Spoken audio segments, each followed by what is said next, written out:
안녕하세요, 키레팅입니다. 밖에 비와요. 오늘은 여러분들에게 굉장히 중요한 내용을 가져왔습니다. 90%의 초심자분들이 가지고 있는 이 10가지 오해가 여러분들이 새끈빠끈한 비치바디를 만드는데 제일 큰 장애물이 되는 이 10가지 오해를 알려드리고 제대로 된 진실을 가르쳐드리도록 하겠습니다. 굉장히 신기한 게, 그래도 나는 10%에 속하겠지, 나는 제대로 된 사람이야 라고 생각을 해도 본인들도 모르게 이런 오해들을 가지고 있고, 이 오해들이 여러분들이 새끈빠끈한 몸매를 만들지 못하게 만들고 있으니까 마지막 오해가 굉장히 중요하니까 끝까지 봐주시길 바라겠습니다. 첫 번째 오해는, 내가 오늘 운동을 하고 다음날 근육이 아프니까 운동을 되게 잘했다 라는 오해에 대한 진실을 파헤치도록 하겠습니다. 다음날 근육이 아프다고 그래가지고 내가 운동을 잘한 것이 아니라, 또 반대로 다음날 근육이 안 아프다고 그래가지고 내가 운동을 잘 못한 것이 아니란 소리예요. 근육통이 왜 일어나냐면 근육의 맷집이 굉장히 약하다는 소리예요. 예시로 따져볼게. 어떤 빵 셔틀이 있어요. 굉장한 빵 셔틀인데 두드러 맞았어, 첫날에. 근데 다다음 날도 두드러 맞고 계속 두드러 맞아. 몇 주 맞으면은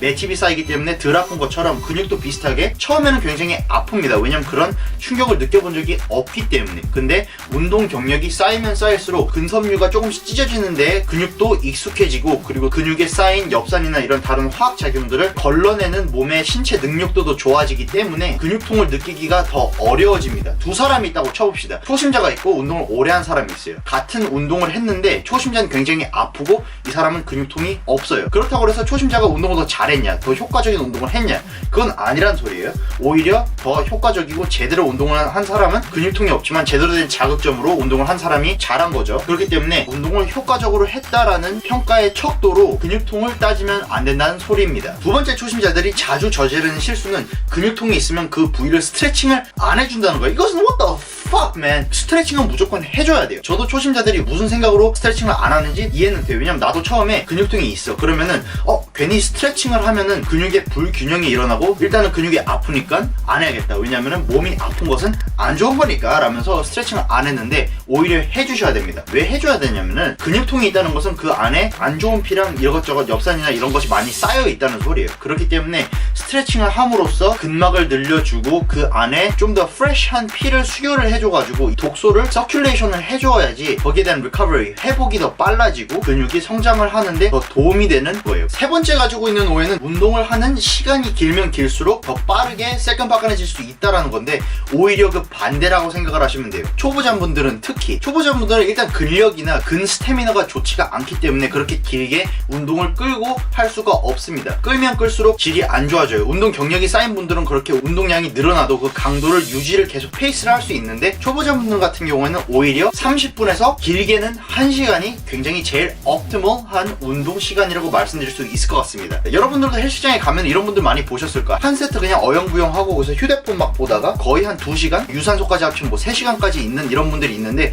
그런 분들을 보면 굉장한 파워구나 굉장한 볶음용 멸치의 몸을 가졌을 확률이 높은데, 그렇기 때문에 오히려 짧은 시간 안에 강도 높게 새끈빠끈하게 치고 빠지는 스트렝스 포커스 트레이닝을 해주시는 것이 효과적입니다. 어영부영 하면은 되는 게 없어요. 듀레이션이랑 인텐시티가 있다고 쳤을 때 무조건 인텐시티를 선택하시는 것이 좋습니다. 이 두 가지 용어를 한국말로 물어보지 마세요. 불편하니까 일단 자막으로 내가 해드릴게요. 3번에 이어서 네 번째 오해는, 같은 부위의 근육을 최대한 자주 하면 자주 할수록 좋다라는 굉장한 오해를 가지고 계세요. 만약에 내가 2두 운동으로 쳐봅시다. 그러면은 일주일에 6번씩 2두 운동만 하는 분들이 있어. 근데 그런 분들 보잖아요. 2두가 그렇게 크지도 않습니다. 일반 내추럴 리프터 같은 경우에는 운동을 하고 근합성이 지속되는 시간은 운동이 끝난 직후부터 48시간이에요. 그렇기 때문에 오히려 더 효과적인 근육의 발달을 이루기 위해서는 최대한 이틀 뒤에 해주시는 것이 더 효과적이에요. 5번째 오해는 여자분들 스페시픽합니다. 이런 오해를 가지고 계신 여자분들이 거의 90% 이상인데, 이런 오해를 가지고 계신 분이라면 바로 고치셔야 됩니다. 무엇이냐면은, 여자가 강도 높은 근력 운동을 하면은 굉장한 근육돼지가 되고 근육 덩어리가 된다. 그렇기 때문에 나는 근력 운동을 안 해야지 라고 하시면은 굉장한 극혐이니까 바로 고치시길 바랄게요. 인스타그램에 가서 쳐보세요. 해시태그 운동하는 여자, 해시태그 girls who lift, 그런 해시태그 페이지로 가시면은 거기에 나오는 운동하는 여자분들 그런 사진들의 몸매를 보면 여러분들이 꿈꾸던 그런 여자의 새끈빠끈한 몸매, 지나가다가 남자 고개 돌아가는 그런 몸매를 보실 수 있는데, 그런 분들이 유산소로만 그런 몸을 이루었을 거라는 것은 굉장한 불가능이고 굉장히 강도 있는 근력 운동을 했기 때문에 그런 몸이 호르몬이 만들어지는 거예요. 호르몬 자체도 다르기 때문에 근력 운동을 하면 남자 같은 발달이 아니라 오히려 여자는 굉장한 세컨 바크, 나올 땐 나오고 들어갈 땐 들어가는 굉장한 콜라병 몸매를 만드실 수 있으니까 근력 운동을 무조건 해주시길 바라겠습니다. 여섯 번째는 여자분들에게 이것도 굉장히 많이 해당이 되는 거예요. 여자분들 이런 거 많죠. 허벅지에다가 플라스틱 비닐 같은 걸 막 감고 막 압박 붕대 막 감고 자고 막 이러는데, 이런 압박을 가하면은 그 부위가 얇아지고 거기에 지방이 잘 빠질 것이다, 뭐 이런 오해를 가지고 계시는 여자분들이 굉장히 많습니다. 근데 이것은 오히려 몸에 안 좋아요. 하지 마세요. 어떤 것이 지방을 빠지게 하냐면 하루에 칼로리를 더 적게 드셔주시고 운동을 하시는 것이 더 새끈빠끈한 몸매를 만드는 거지, 오히려 압박을 몸의 부위에 가하면은 거기에 blood circulation이 안 돼가지고 바로 저승사자랑 하이파이브 모션 취하는 굉장히 불편한 상황이 오기 때문에 하지 마시길 바라겠습니다. 일곱 번째 오해는 내가 운동을 하기 때문에 식단 같은 건 다 필요 없고 그냥 아무거나 먹어야겠다라는 굉장한 오해를 가지고 계시는 초심자분들이 굉장히 많습니다. 우리 키네틱 스쿼드는 거기에 대해 좀 다른데, 간헐적 단식을 하기 때문에 본인이 먹어야 되는 칼로리를 작은 시간 안에 수축을 시켜가지고 그 칼로리의 여유 때문에 많은 것을 먹을 수 있다는 거지, 근데 우리 키네틱 스쿼드가 아닌 많은 분들은 그런 간헐적 단식 이런 것을 안 하고 그냥 본인이 먹고 싶은 삼시세끼 플러시 야식으로 그냥 엄청나게 드셔주기 때문에 운동을 하지만 굉장한 파워로 남을 경우가 많습니다. 여러분들이 야식도 먹고 본인이 먹고 싶은 거 다 먹고 저염식 닭가슴살 이런 것을 안 먹고 고통스럽게 다이어트 안 하고 싶으면은 제가 추천드리는 것은 간헐적 단식이고, 우리 키네틱 스쿼드한테 직접적으로 해당이 되는 오해는 아니지만 몇몇 분들은 내가 간헐적 단식을 하기 때문에 저는 무슨 빵만 먹어도 되나요? 뭐 피자만 먹어도 되나요? 뭐 이런 분들이 있는데, 그래도 자연식을 드셔주는 것은 무조건적으로 좋습니다. You are what you eat.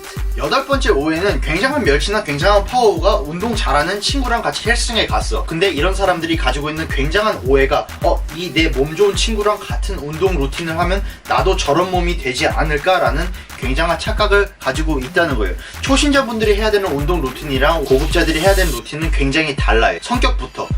초심자분들은 복합관절 운동을 하시면서 전체적인 근육을 키워주고 일단 몸 자체의 성능을 키워주는 거고, 고급자분들 같은 경우는 그런 단계가 다 건너졌고 본인들이 조져야 되는 그런 특정 부위들의 아이솔레이션 운동만 해도 효과적인 운동을 할 수 있어요. 초보자분들이 만약에 내가 3부만 조지겠어요, 이 조그만 부분만 하시면은 오히려 지방도 잘 안 빠지고 또 대사량 자체도 높아지지도 않고 이렇기 때문에 초심자분들은 제가 항상 말씀드리는 벤치, 폴업, 스쿼트, 데드리프트 뭐 이렇게 4가지 운동을 먼저 해주시는 게 가장 중요할 것 같고, 남의 루틴을 그대로 따라하는 것보다는 나한테 직접적으로 맞는 맞춤형 루틴을 만들어 가시는 것이 굉장히 중요합니다. 아홉 번째 오해는 체중계가 내 몸의 진화를 측정하는데 굉장히 좋은 도구이다 라는 생각을 가지고 계시는 분들이 너무 많아요. 체중계 같은 경우는 내 몸이 어떤 몸무게인지는 잴 수 있지만 직접적으로 근육이 얼마나 늘었는지, 지방이 얼마나 빠졌는지, 체지방이 얼마인지 정말 중요한 것을 가르쳐주지가 않아요. 숫자 자체만 띡 가르쳐주기 때문에 초보자분들은 오히려 동기부여가 사라질 경우가 많습니다. 왜냐면 내가 다이어트를 굉장히 열심히 하고 식단도 잘 지키고 운동도 했는데 자고 일어나서 체중계에 올라가 봤더니 1kg가 늘었어. 그러면 굉장히 쫙 같거든요. 그래서 동기부여가 떨어지고 운동도 안 하고 오히려 그때부터 아무거나 먹고 싶은 유혹이 생깁니다. 근데 그 1kg가 내가 근육이 좀 더 늘어서 1kg인지, 내가 전날 물을 좀 많이 먹어서 1kg가 더 늘었는지 체중계는 가르쳐주지가 않아요. 제일 중요한 것은 거울을 딱 봤을 때 샤워하러 맨몸인데 굉장히 새끈빠끈해 보인다, 내가 봐도 저 몸은 굉장히 섹시하다라고 했을 때 그것이 굉장히 중요하다는 말씀을 드리도록 하겠습니다. 마지막 10번째 오해는 개개인마다 지방이 좀 더 많이 쌓인 부위들이 있어요. 여성분들 같은 경우에는 허벅지 쪽이 좀 많은 경우가 많고, 옆구리살, 팔뚝살 이렇게 많고, 남자분들 같은 경우에는 아랫뱃살 뭐 이렇게 많은데, 그렇기 때문에 다이어트를 시작하면서 갖는 오해들이 지방이 많이 쌓인 부위들이 먼저 빠질 것이다 라는 그런 오해세요. 근데 그 정반대입니다. 오히려 그런 부위들의 지방이 빠지는 순서는 거의 마지막이나 뒷자락이라고 보시면 돼요. 이것을 영어로 stubborn fat area라고 하는데 뜻 자체처럼 잘 안 빠져요. 그래서 다이어트 초보자분들이 운동을 시작했는데 그런 부위들은 잘 안 빠지고 오히려 빠지지 않았으면 하는 부위들이 더 앙상해져가지고 동기부여를 잃는 경우들이 많은데, 그런 단계를 다 지난 다음에야 그 stubborn fat area들이 빠지기 시작하고, 빠지기 시작하는 순간 굉장히 빨리 빠지고 잘 빠지기 때문에 견뎌내시면서 쭉 다이어트를 묵직하게 해주시는 것을 추천드리겠습니다. 이런 10가지 오해 같은 경우는 우리 키네틱 스쿼드도 나는 해당 안 되는 줄 알았는데 해당이 되는 분들도 굉장히 많은 것을 발견하셨을 거고, 이런 것을 아셨기 때문에 좀 더 효과적으로 새끈빠끈한 몸매를 만드는 다이어트를 하셨으면 좋겠습니다. 키네틱이었고요. 좋아요 눌러주시고 구독 누르시면 감사하겠습니다.